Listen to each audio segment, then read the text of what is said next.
Ce dimanche matin, Max Verstappen a remis les pendules à l'heure après son abandon lors du Grand Prix précédent en Australie en s'imposant au Japon.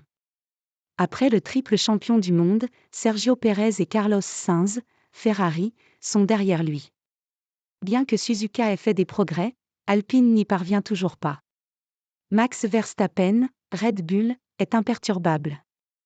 Même après un abandon voilà 2 semaines en Australie, même après 2 premières séances d'essais libres moyennes, le Batave est sorti du bois au meilleur moment et a retrouvé ses bonnes vieilles habitudes, à savoir lever les bras en passant le drapeau à damier.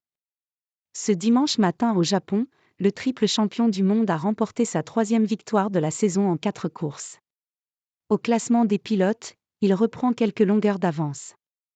Si son succès s'est rapidement dessiné, il a cependant dû s'arrêter comme tout le monde dès le premier tour de course après un drapeau rouge consécutif à un accident sans trop de gravité entre Ricciardo et Albon.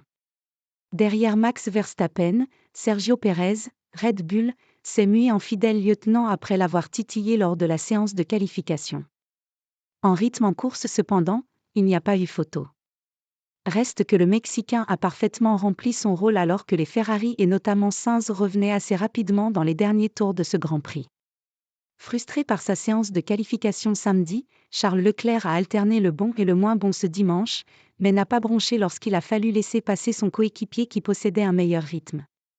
Derrière Red Bull et Ferrari, les McLaren, Mercedes et Fernando Alonso, Aston Martin, se sont tirés la bourre au prisme d'une gestion des pneus assez difficile sous la chaleur de Suzuka.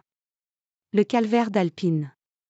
Loin derrière, on retrouve les écuries habituelles, et notamment une dont c'est devenu l'habitude depuis le début de la saison, Alpine. L'écurie française est arrivée en Asie avec des évolutions mais non majeures à en croire les têtes pensantes du motoriste français. Et cela s'est malheureusement vu.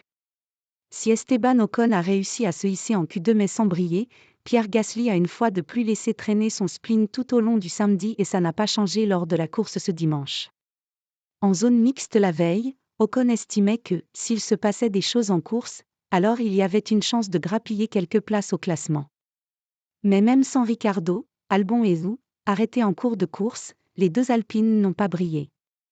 Les monoplaces françaises se suivent dans les tréfonds de la grille à la 15e, Ocon, et 16e, Gasly, place.